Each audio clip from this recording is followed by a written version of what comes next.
I'm Jack Tillman. Was a Mobile County Sheriff from '94 to '06, and it's a great opportunity me to be here to speak about marijuana and other drugs. And I want to thank Virginia Guy for the Drug Ed Council for giving me the opportunity to do it. But I remember in the early '80s, marijuana was everywhere. It was so easy to make a case. You could go to a high school. I'd visit some of the high schools with one of the guys I worked with, Bill Duffy, and it was nothing to make 25 cases in one morning. Marijuana was everywhere. And you could sit in the parking lot and make them. You could sit out there and outsiders would come on campus selling the marijuana. You could catch them there. And it took a good while to educate the principals in regards to what they could and couldn't do. And a lot of principals were scared that the school system was not going to back them up, but through Dan Alexander and Hiram Beausarge and Dr. Gilliard and Colonel Cox, we kind of straightened that out. They made all kind of different avenues that we could make cases and still do our job without making people mad. But marijuana in the early 80s, late 70s, early 80s, marijuana, the THC content during that time was probably 3 to 5%, and now it's about 35%. Somewhere in that area, and what really upsets me is we're trying to pass laws to legalize a marijuana cigarette with that kind of THC content that will destroy a kid's enthusiasm for life. I mean, I busted kids, couldn't remember nothing. I busted one kid at Shaw one time that admitted to me and Bill Duffy that he was smoking 8 joints a day. And then I got one at Murphy, was doing the same thing, except he was stealing cars. He was getting enough money up. He'd steal probably 2 or 3 cars a week, and then he was smoking 8 joints a day. And I don't know I can't remember what a joint was back then, but I'd say $2 to $5. Now a joint probably costs you $10.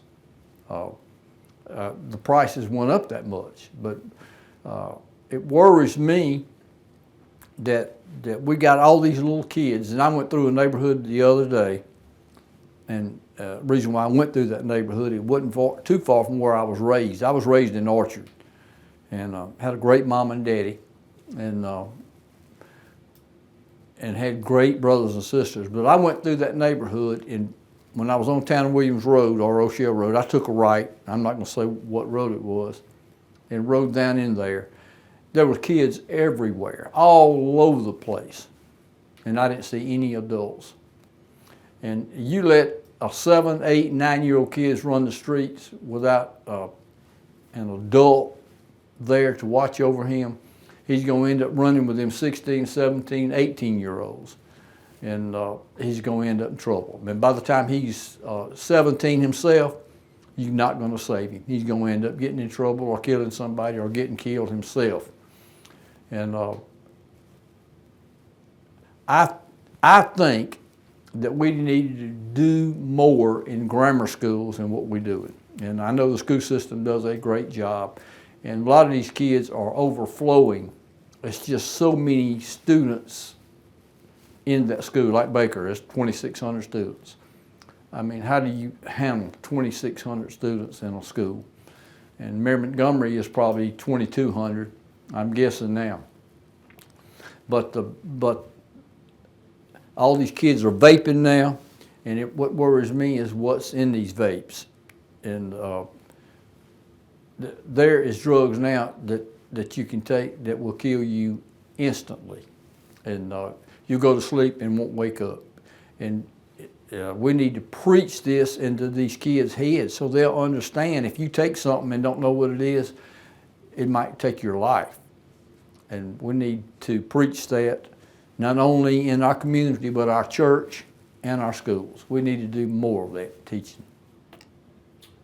How important is the family dynamic, and what recommendations do you have for parents? Well, it's always better to have a mama and daddy together, but if you don't have that, in a lot of cases now, you don't have that.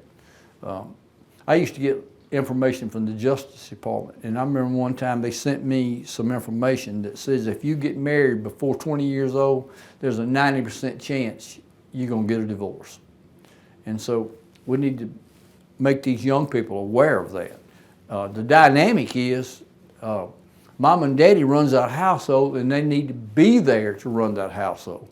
If you got a weak spot there, the kid is gonna find that weak spot, and he's gonna go right to it. So if you let him come home after dark, 9 or 10 o'clock at night, and you're not controlling him, he's going to end up getting in trouble.